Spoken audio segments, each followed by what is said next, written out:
You are listening to RudolphSteinerAudio.com. If you are listening to the podcast of this, it is located at rudolphsteiner.podbean.com. Please consider becoming a patron. As well, there are two publishing houses, steinerbooks.org in America and rudolphsteinerpress.com in London, that are the sole publishers of Steiner into English. Please consider patronizing them as well. This is a reading of a collected work by Rudolf Steiner, number 253, entitled Sexuality, Inner Development, and Community Life, subtitled Ethical and Spiritual Dimensions of the Crisis in the Anthroposophical Society in Dornach, 1915, and this is part 2 of this book, Documentation on the Dornach Crisis of 1915, with 2 addresses by Rudolf Steiner and editorial comments by Hella Wiesberger and Ulla Trapp. Number 1, the protagonists. This is not Rudolf Steiner, this is one of the editorials. In 1913, on the hill in Dornach near Basel, Switzerland, construction had begun on the building then known as the Johannesbau, and later to be called the Goetheanum, the central headquarters of the Anthroposophical movement. Members of the Anthroposophical Society from all parts of the world had been called upon to work on the building, and they were joined by a growing number of others who moved to Dornach, either permanently or temporarily, on their own initiative. Thus a unique center of anthroposophical activity developed in Dornach, a center that was, understandably enough, burdened with the shortcomings and problems unavoidable in such a group.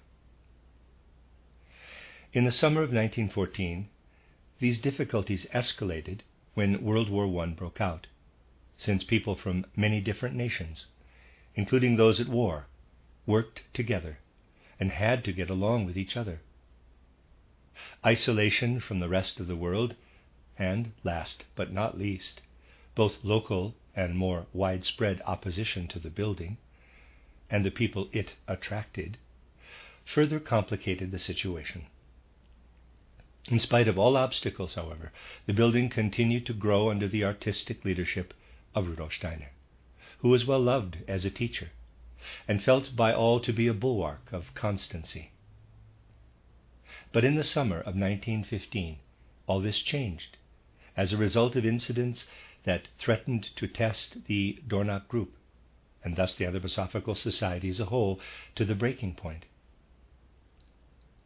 Rudolf Steiner's marriage to Marie von Sievers at Christmas of 1914 had provoked not only general gossip, but also some bizarre mystical behavior on the part of a member named Alice Sprengel.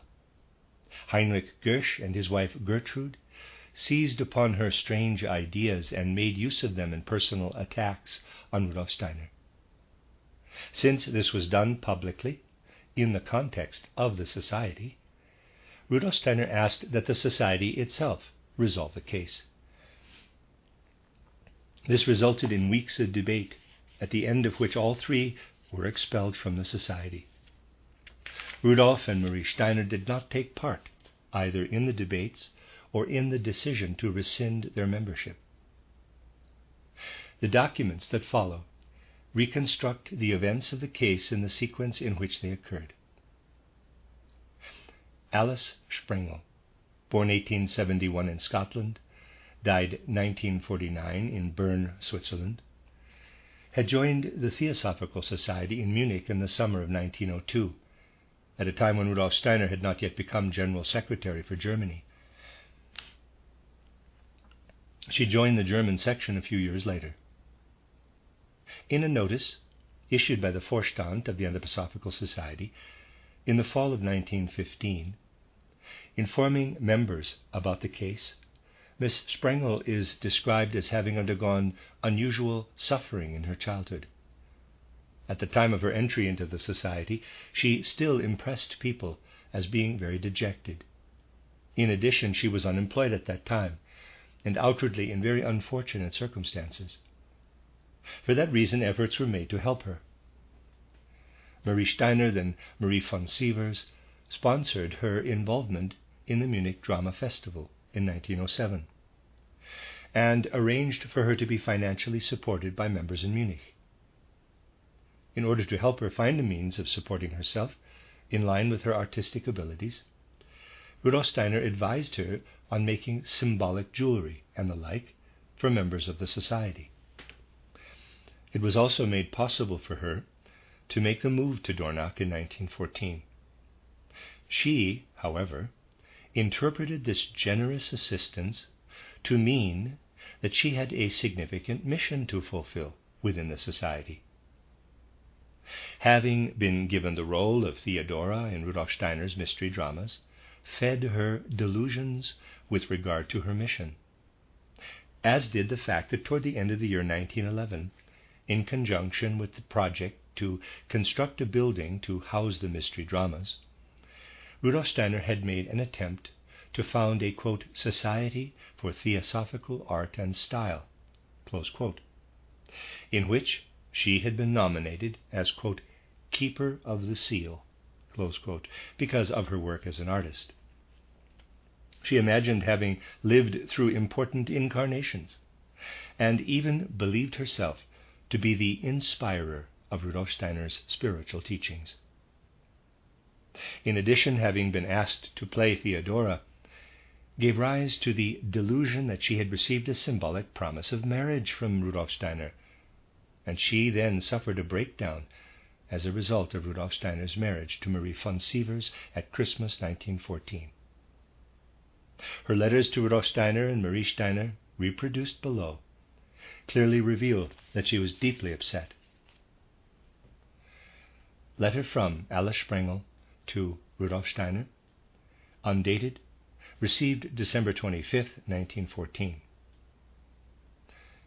From her letter, quote, 7 years now have passed, Dr. Steiner, since you appeared to my inner vision and said to me, subquote, I am the one you have spent your life waiting for.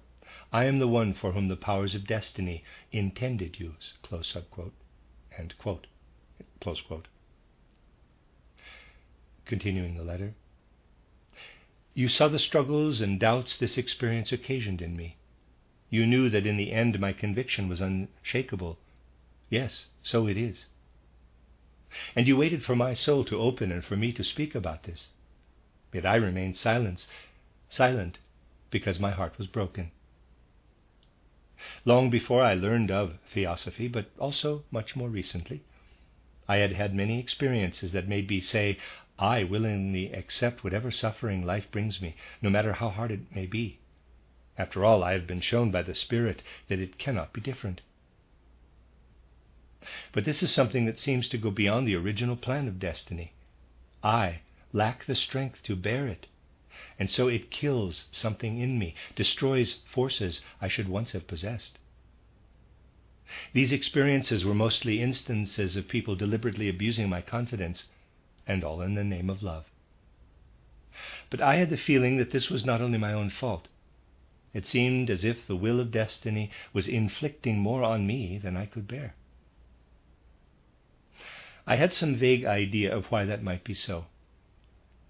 Once, some years ago, I heard a voice within me saying, there are beings in the spiritual world whose work requires that human beings sustain hope, but they have no interest in seeing these hopes fulfilled.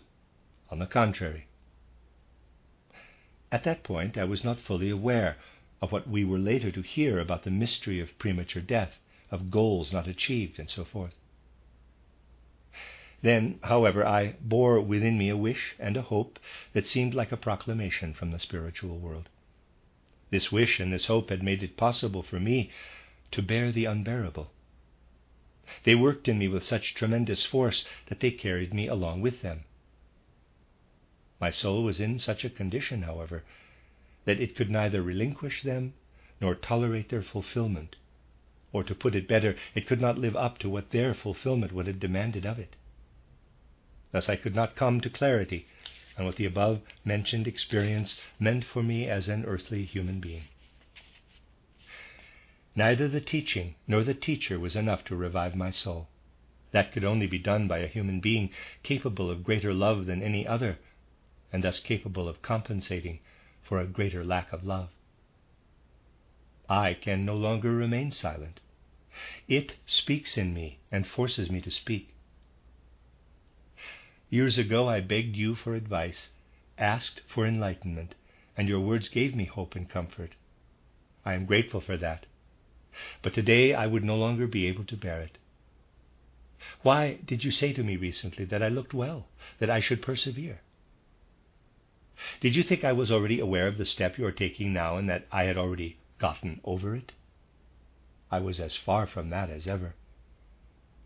In conclusion, I ask that you let Miss von Sievers read this letter. Alice Sprengel. Letter from Alice Sprengel to Rudolf Steiner, Arlesheim, February 3rd, 1915. Dear Dr. Steiner, this will probably be my last letter to you. I will never turn to you again, neither in speaking nor in writing. I only want to tell you that I see no way out for myself. I am at wit's end. As the weeks gone by have showed me, it is inconceivable that time will alleviate or wipe out anything that has happened. It will only bring to light what is hidden. Until now I have more or less managed to conceal how I feel, but I will not be able to do so indefinitely. I feel a melancholy settling in on me. Being together with others and feeling their attentiveness is a torment to me. But I also cannot tolerate being alone for any length of time. I feel that everything that was to develop in me and flow into our movement through me has been buried alive. My life stretches ahead of me, but it is devoid of any breath of air that makes life possible. Yet in the darkest hour of my existence, I feel condemned to live, but my soul will be dead. Desolation and numbness will alternate with bouts of pain. I cannot imagine how the tragedy will end. It is likely, though, that I will show some signs of sorrow in weeks to come, and it may well be that I will say and do things that will surprise me as much as anyone else. I do not have the feeling that my words will arouse any echo in you. I feel as if I were talking to a picture. Since that time, early on in those 7 years, when I stood bodily in front of you and you appeared to me as the embodiment of the figure that had been revealed to my inner vision, you have become unreal to me. Then your voice sounded as sweet and comforting as my own hopes. You restored my soul with mysterious hints and promises that were so often contradicted in the course of events. And when my soul wanted to unfold under that radiant gaze of yours, in which I could read that you knew what had happened to me, something looked at me out of your eyes, crying, "This is a temptation." The most terrible thing was to have what stood before me in visible human form become unreal to me. Yet I had the feeling that there was something real behind all this. I do not know what power makes your essential being a reality for me. You know that I have struggled for my faith and will continue to do so as long as there is a glimmer of life in me. You also know how I have pleaded with that being whose light and teachings you must bring to those who suffer the terrible fate of being human, pleaded that whatever guilt may flow on my account may not disturb you in your mission. And I have the feeling that I have been heard. Nevertheless, the shadow of what has happened to me will fall across your path, just as it will darken my future earthly lives. That shadow will also fall across the continued existence of our movement and upon the destiny of our building. If the mystery dramas are ever performed again, you will have to have another Theodora. And since I will never be able to come to terms with what has happened, the very doors of the temple are closed to me in future. I wonder if under these circumstances there will ever again... I do not need to finish the sentence. I sense that on an occult level, this is a terrible state of affairs. Is there no way out? Only a miracle can help in this case. I am well aware that deliverance is possible, and if it were not to come, it would be terrible, and not only for me. Let me tell you a story by way of conclusion, the story of the sur gardien. Readers aside, apologize. It's French, S-O-E-U-R, and gardien, or however you pronounce that, G-A-R-D-I-E-N-N-E. End of Readers aside. During the preparations for the plays during the summer of 1913, I noticed that you were not satisfied with me. And when it was all over, I felt like a sick person who knows the doctor has given up on her. That feeling never left me from then on, and I could feel that you of many instances, and I could tell you of many instances, especially in recent months, when I felt a deathly chill come over me, although your words actually sounded encouraging. The feeling grew stronger whenever I encountered anyone who knew what lay ahead. Why do I feel as if someone had slapped me in the face? Don't they all look as if they were part of a plot? That's what came to mind on many occasions, but I was relatively cheerful then and put it out of my mind. But all this is just a digression. 2 summers ago, shortly before the rehearsals, I read La Sur Gardienne. I had always assumed that Miss von Sievers would play the title role. On reading it, however, I began to doubt that the role would suit her. In fact, it seemed to me that she would not even want to play that part. And then I noticed how the figure came alive within me. It spoke. It moved in me. It was my role. If only I were allowed to play it. I saw what it would mean to me, and it was too beautiful to be true. Then invisible eyes looked at me, and I heard, "They will not give you that part, so resign yourself." In my experience, that voice had always been correct. In view of the existing situation, I said to myself, Dr. Steiner knows as well as I do that I had this experience. He must have good reasons for arranging things this way in spite of it. And as far as Miss von Sievers is concerned, I must have been mistaken. The whole thing must simply be another one of the incomprehensible disappointments that run like a red thread through my life. My soul collapsed. I behaved as calmly as I could, but that did not seem to be good enough. Your behavior, as well as Miss von Sievers's, was totally incomprehensible to me. They were looking everywhere for someone, anyone, to take the title role, and no one seemed to think of me. Anyone else seemed more desirable. Yet people were making comments about how strange it was that I had nothing to do in that play. I held back, because at one point I was really afraid I would have to play a different role. Performances have been more or less the only occasions in my life where I could breathe freely, so to speak, where I could give of myself.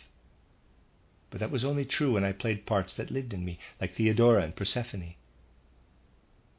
But when a role didn't sit well with me, it increased the pressure I was living under for quite some time. That is why I was not as unconcerned about these things as others might be. For me it was a matter of life and death. In the midst of all this tension, something befell me that I had already experienced countless times before in many different situations, and against which I have always been defenseless. My soul crumples as soon as it happens. Once again, it, in quotes, looked at me and said, "This is a lesson for you." Sometimes it said a test or an ordeal. I felt the effects in my soul of countless experiences, repeated daily, hourly, going back to my earliest childhood. I do not know why my surroundings have always been tempted to participate wrongfully in my inner life. Only here and only very recently have I been able to ward this off, but it has forced me into complete isolation. What my foster parents, teachers, playmates, friends, and even strangers used to do to see what kind of a face I would make or to guess at how I would react. And much more than that. As I said, these experiences were so frequent that I could not deal with them. They suffocated me. Mostly I took it all calmly, thinking they didn't know any better.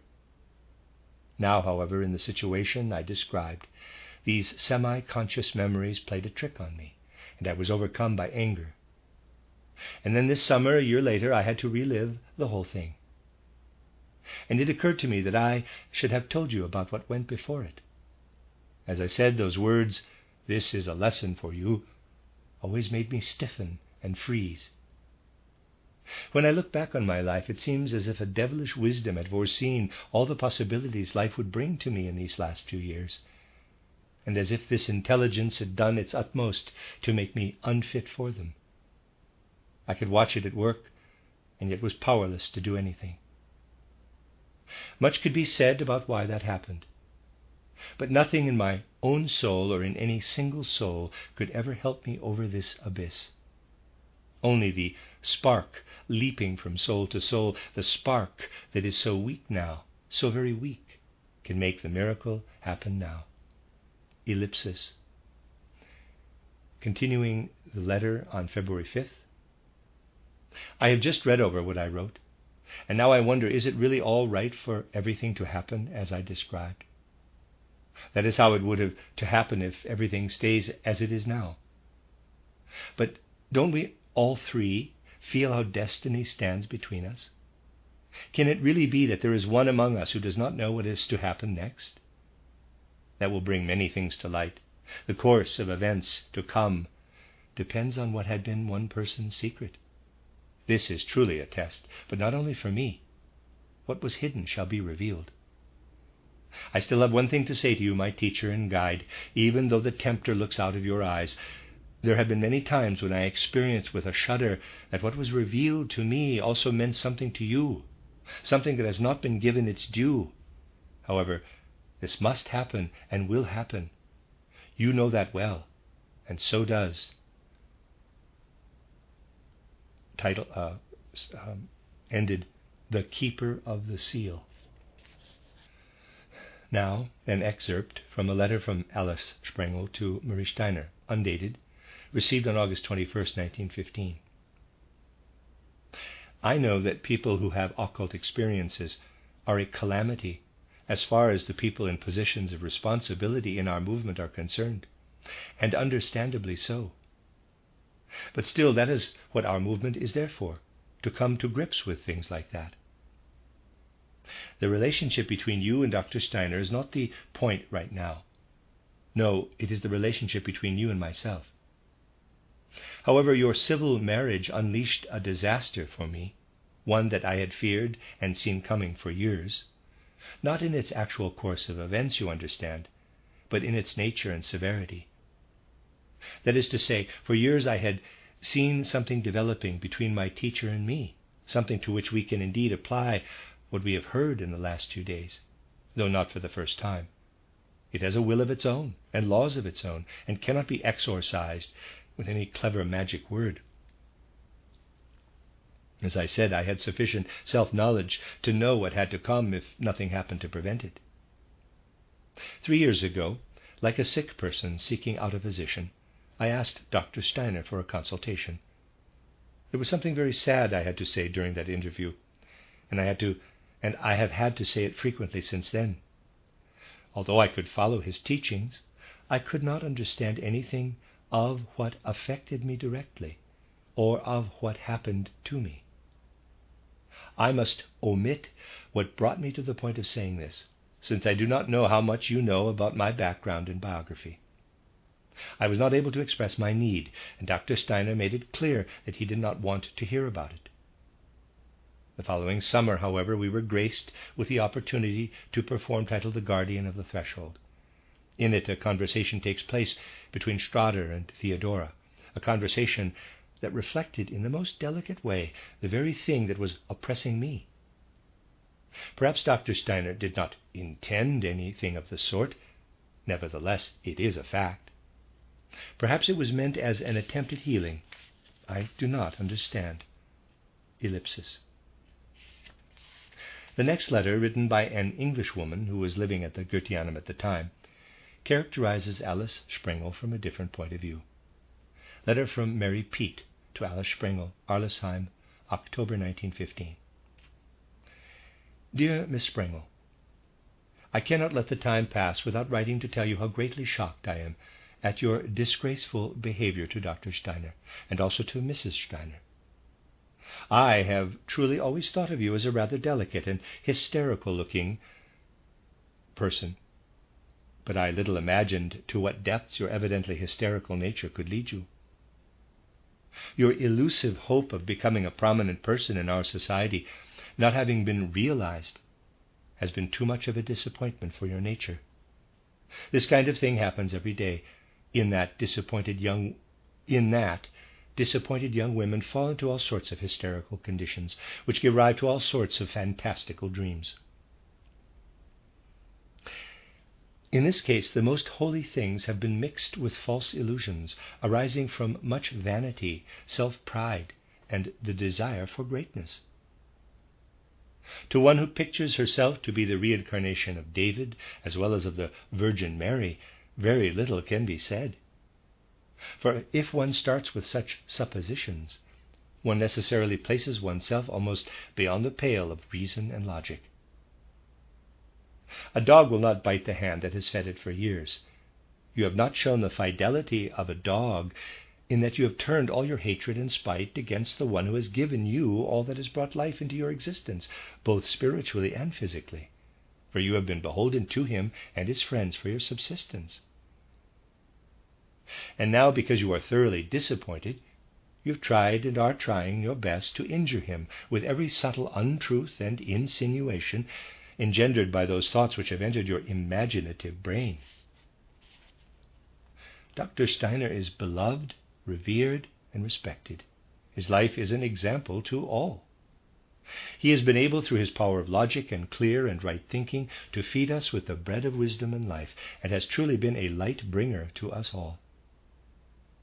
I implore you to listen to reason before it is too late. Try to examine yourself for 1 hour and perceive the cause of all the fearful self-deception from which you are suffering.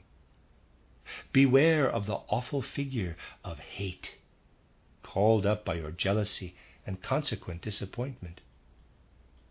You cannot undo the past, but you can try to redeem the lost opportunities you have had by refraining from showing more and more clearly the picture that many can see, to which you are apparently quite blind up till now, namely that of jealous woman suffering from ingratitude, disappointment, and hysterical illusions. O human being, know thyself. Truly, signed Mary Pete. Heinrich Goethe, born 1880 in Rostock, died 1930 in Konstanz, was a man of many talents and interests, who was already a Ph.D. and LL.D. at age 20. His name also appeared once in December 1900 on the list of those present at a meeting of the Berlin Literary Society, Die Kommenden. Financial support from parents and relatives enabled him to lead a life that allowed him to pursue numerous interests. Except for the last years of his life, when he lectured on art at the Dresden Academy of Arts and Crafts, he had never actually practiced a profession, presumably for reasons of health. According to a report by the psychiatrist Friedrich Husemann, Goethe had suffered from a very early age from epilepsy or seizure substitutes, absences. An expert witness reports having experienced one of Goethe's heaviest seizures. Goethe had come into contact with psychoanalysis in 1908 or 09 while living with his wife, a cousin of Käthe Kollwitz, and his brother Paul, a painter, in Niederpoyowitz near Dresden, where they were engaged in studying architecture, aesthetics, and philosophy. Paul Fechter, a journalist who was a friend of the Goethes at that time, reports the following in his memoirs, quote, "Such was the world that greeted the dawning of psychoanalysis. One day Heinrich Goethe made the acquaintance of one of its earliest adepts, the son of a professor in Graz, who had made the teachings of Sigmund Freud, which at that time had not yet been widely popularized, the basis of his whole life. Goethe took him along to Niederpoyowitz, where in endless nightly sessions the young doctor initiated the two brothers into the secrets of the new doctrine. As a result, Heinrich and Paul Goethe, consistent and logical in all their intellectual pursuits, were not content with the theory, but set about putting it into practice. They not only listened to what their guest had to offer, they tried it out on themselves and anything else they could get their hands on. They analyzed themselves and others and staged complex resolutions by night until Niederpoiritz rebelled and their reputation rivaled that of young Schlegel in Jena. All that would have made no difference. Rumors get started and then fade away again. The effect on Paul Goesch, however, was disastrous. His thin-skinned psyche cracked under these experiments. Analysis, it seems, had eliminated certain inhibitions he needed in order to maintain a secure hold on life. Shortly after the doctor's visit, he entered a mental hospital for the first time. Close quote. The, in quotes, doctor, whose name Fechter does not reveal, was Otto Gross, private lecturer in psychopathology at the University of Graz and one of Freud's first pupils. Unlike Freud, who used psychoanalysis simply as a method of medical treatment, Gross, by applying it in social and political contexts as well, tried to make it the underlying basis of everyday life. His efforts eventually brought him into conflict with all existing social structures. As a drug addict, he became a patient of C.G. Jung at the Berkelskley in Zurich, and in that capacity played a certain role in the professional disagreements between Jung and Freud. Later, at the instigation of his father, Hans Gross, professor of criminology at Graz, he was declared legally incompetent and spent most of the rest of his life in mental hospitals. In his obituary of Heinrich Goesch, Fechter has this to say about Goesch's relationship to psychoanalysis, quote, "When Otto Gross first introduced him to the as yet relatively unknown psychoanalytic method of Sigmund Freud, Heinrich Goesch recognized it immediately as a means of extending his personal experience into unfathomed depths. He took up this new subject passionately, not as a theoretical, conceptual, or abstract object of study and experience, but plunging with his whole being and all the strength he possessed into this stream that opened up before him and led it into new depths. He did not study psychoanalysis. He experienced it through and through, making himself the object of his own analysis, descending into the shocks and ecstasies of the darkness that opened up in front of him with a total disregard for how it might affect his everyday existence. At once he began to pull the theory out of the realm of science and into his immediate personal experience. It was a very dangerous experiment." Close quote. Goesch became acquainted with Rudolf Steiner's anthroposophy around 1910. Shortly thereafter, he became a member of the German section of the Theosophical Society, led at that point by Rudolf Steiner as general secretary. He had been recommended by the physician Max Asch, who wrote to Rudolf Steiner on April 27, 1910, quote, "For the last 2 weeks or so I have been involved in a lively and personal exchange of ideas with a Mr. Heinrich Goesch, Ph.D., who seems to me predestined for occult training. He is one of the most highly gifted people I have ever met, and about 1 year ago had unusual inner experiences that occurred as part of a state of ecstasy lasting about a week, which leads me to assume that his case would be of particular interest to you too.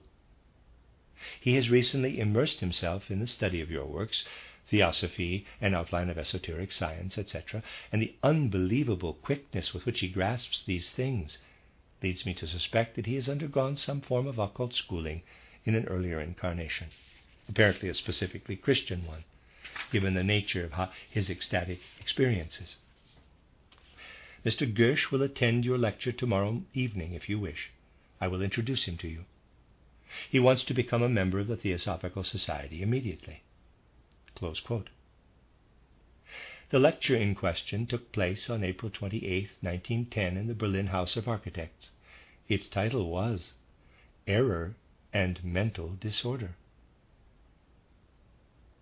On April 30, 1910, Asch wrote to Rudolf Steiner again, quote, "Heinrich Goesch, Ph.D., about whom I wrote to you, would be very grateful if you would find an opportunity to speak with him soon. He would like to attend your lectures in Hamburg, since they are related to an area he has researched with particular interest in the last few years. Therefore, he would like to become a member of the Theosophical Society as soon as possible. Mr. Gersch lives in Charlottenburg. Close quote. A short time after Heinrich Gersch and his wife Gertrude became members, the construction of a building to serve as central headquarters became a focal point of the Society's activity. Gersch was very interested in architecture, and in 1912 made some suggestions about the design of the building. This interest, it seems, was also what led him to come in the spring of 1914 to Dornach, where work on the Johannes Bau, first Goetheanum, had begun in fall 1913. These facts from the biography of Gersch, who, as Paul Fechter puts it, displayed, quote, a personal and unique combination of logic and mysticism, close quote, make it somewhat understandable why he would jump into the Sprengel case with typical passionate energy. According to the psychiatrist Friedrich Hüsemann, epileptics characteristically combine egocentricity with a disproportionate sensitivity to personal affront and a tendency to complain. On the basis of these changes in their affective life, it is easy for them to develop delusions. And a certain affinity must have developed between Gersch's delusions and those of Alice Sprengel. Gersch formulated his thoughts in a long and elaborate letter dated August 19, 1915, to Rudolf Steiner, who read it to the Dornach Circle on August 21, 1915, in place of his usual Saturday evening lecture. And that is the end of this first section of part 2. The next section will be the address by Rudolf Steiner, where he reads this letter.